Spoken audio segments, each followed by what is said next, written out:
असंभव फर्टिलाइजेशन का प्रोसेस होता है, जिसमें पुरुष और महिला एक दूसरे से यौन संबंध बनाते हैं, जिसमें पुरुष का स्पर्म और महिला का एग मिलकर एक गर्भ का निर्माण करते हैं। तो आज इस वीडियो में हम फर्टिलाइजेशन का पूरा प्रोसेस जानेंगे, जो आप लोगों के बहुत काम आने वाला है। तो वीडियो को जरा भी स्किप किए बिना पूरा जरूर देखना और समझना। तो सेक्सुअल इंटरकोर्स के दौरान वेजाइना में स्पर्म एंटर करने से उसकी जर्नी शुरू होती है। ओव्यूलेशन के टाइम सर्विकल म्यूकस चेंज होता है, जिससे स्पर्म सर्विक्स से वेजाइना की ओर जा सके। यूटेरस में होने वाले पंपिंग मोशन और फैलोपियन ट्यूब के सीलियस के कारण स्पर्म को एग तक पहुंचने में हेल्प मिलती है और स्पर्म को एग फर्टिलाइज कर पाता है। इसके बाद फर्टिलाइज एग फैलोपियन ट्यूब से यूटेरस की ओर आता है और फर्टिलाइजेशन के 6 से 12 दिनों के बाद फर्टिलाइज एग यूटेरस लाइनिंग यानी एंडोमेट्रियम से अटैच हो जाता है। इस प्रोसेस को इम्प्लांटेशन कहा जाता है। तो अब बात आती है बेबी फॉर्मेशन की, यानी कि बच्चा कैसे बनता है। तो जब मेल गैमेट्स यानी कि मेल का स्पर्म और फीमेल गैमेट्स यानी कि फीमेल का एग, जब ये दोनों आपस में मिलते हैं तो इसको फर्टिलाइजेशन कहा जाता है, जिससे बेबी का प्रोसेस शुरू होता है। तो बेबी फॉर्मेशन के लिए सबसे पहले जाइगोट का निर्माण होता है और उसके बाद होता है सेल डिवीजन। तो सबसे पहले सेल डिवीजन 2 होते हैं, फिर 4 सेल डिवीजन होते हैं, फिर 8 सेल डिवीजन होते हैं और लास्ट में 16 सेल डिवीजन हो जाते हैं, जिसे हम मोरूला भी कहते हैं। और ये मोरूला फर्टिलाइजेशन के 96 घंटे के बाद मोरूला तैयार होता है, यानी कि 4 दिन बाद मोरूला तैयार हो जाता है। इसके बाद होता है आगे का स्टेज, जिसे हम ब्लास्टोसिस्ट कहते हैं। तो ब्लास्टोसिस्ट कैसे बनता है? तो मोरूला में 16 सेल डिवीजन होते हैं। तो जब उन 16 सेल पर म्यूकस लेयर तैयार होने लगती है तो इसका साइज बढ़ने लग जाता है, जिसे हम ब्लास्टोसिस्ट कहते हैं। ये जो प्रोसेस होता है, ये फर्स्ट के एंडोमेट्रियम के कांटेक्ट में आते ही उसके कुछ आउटर सेल्स बनने लग जाते हैं, जिसे ट्रोफोब्लास्ट कहते हैं। इसके बाद ये अपनी सेल मेम्ब्रेन छोड़ देते हैं और सिंगल स्ट्रक्चर की तरह एक्ट करते हैं। अब भी सिंगल स्ट्रक्चर को सिंस्टियो ट्रोफोब्लास्ट कहा जाता है। इसके बाद ये एंडोमेट्रियम वॉल को चीरते हुए यूट्रिन वॉल से चिपक जाता है और HCG हार्मोन सीक्रेट करने लगता है।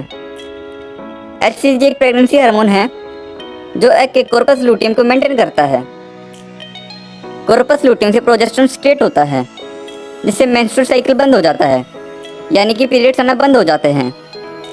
प्रेगनेंसी टेस्ट में यूरिन या फिर ब्लड में मौजूद HCG डिटेक्ट होने के बाद ये प्रेगनेंसी पॉजिटिव है या नहीं, इसका पता लगाया जाता है।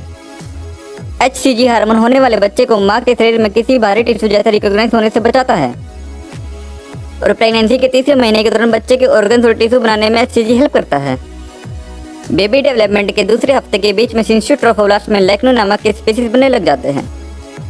ये स्पीसीज साथ में फ्यूज होकर एक नेटवर्क बनाते हैं, जिसमें डैमेज एंडोमेट्रियम का ब्लड भर जाता है और कोरियोनिक विलाई प्रोजेक्शन जड़ों की तरफ बढ़ने लग जाते हैं और ये माँ के खून से घिरे होते हैं।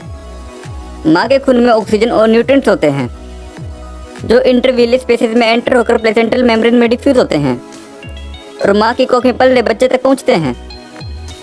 बच्चे के खून में मौजूद कार्बन डाइऑक्साइड और वेस्ट प्रोडक्ट निकलकर माँ के खून में जाते हैं और इस तरह से बाहर निकलते हैं, लेकिन माँ और बच्चे का खून मिलता नहीं है।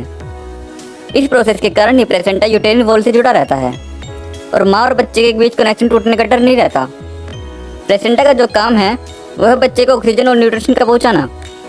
प्लेसेंटा और बच्चे की नाभि से जुड़ी गर्भनाल माँ से बच्चे तक ऑक्सीजन और न्यूट्रिएंट्स पहुँचाती हैं और साथ ही बच्चे के खून से वेस्ट प्रोडक्ट को बाहर निकालती है। गर्भनाल में स्टेम सेल्स होते हैं, जो अलग अलग तरह के सेल जैसे बोन सेल्स, फैट सेल्स में डिफरेंस रखने की क्षमता रखते हैं। साथ ही अलग अलग तरह के ब्लड सेल्स बनाने के लिए रिस्पॉन्सिबल होते हैं। गर्भनाल की लेंथ लगभग 55 सेंटीमीटर से लेकर 60 सेंटीमीटर के बीच की होती है। प्रेगनेंसी के 12वें हफ्ते तक प्लेसेंटा पूरी तरह बन जाता है और अपना काम करने योग्य हो जाता है।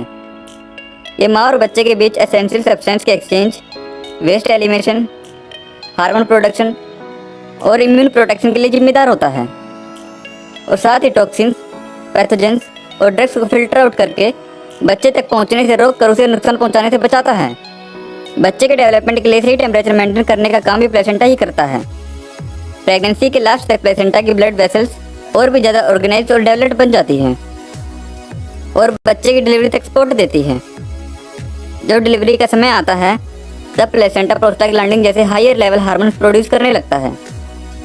प्रोस्टाग्लैंडिन सर्विकल ओपनिंग में, सर्विक्स को डायलेट करने में और कॉन्ट्रैक्शन के लिए बेबी को रेडी करने में रोल प्ले करता है, जिससे बच्चे को बाहर निकाला जा सके।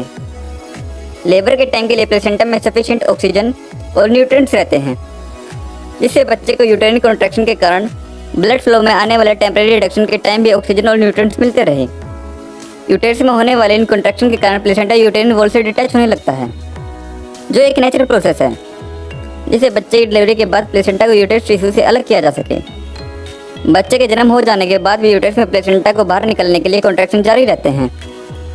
इन्हें आफ्टर बर्थ कॉन्ट्रैक्शन कहा जाता है, जिससे प्लेसेंटा पूरी तरह डिटैच होकर बर्थ कैनल से बाहर आ जाता है। डॉक्टर इस गर्भनाल को धीरे से खींचकर और मां के एब्डोमेन पर प्रेशर डालकर प्लेसेंटा को बाहर निकालते हैं। इस प्रोसेस में कुछ मिनट से लेकर 1 घंटा भी लग सकता है, क्योंकि बर्थ के बाद प्लेसेंटा का एक भी टिश्यू अगर अंदर रह जाता है तो प्रॉब्लम हो सकती है।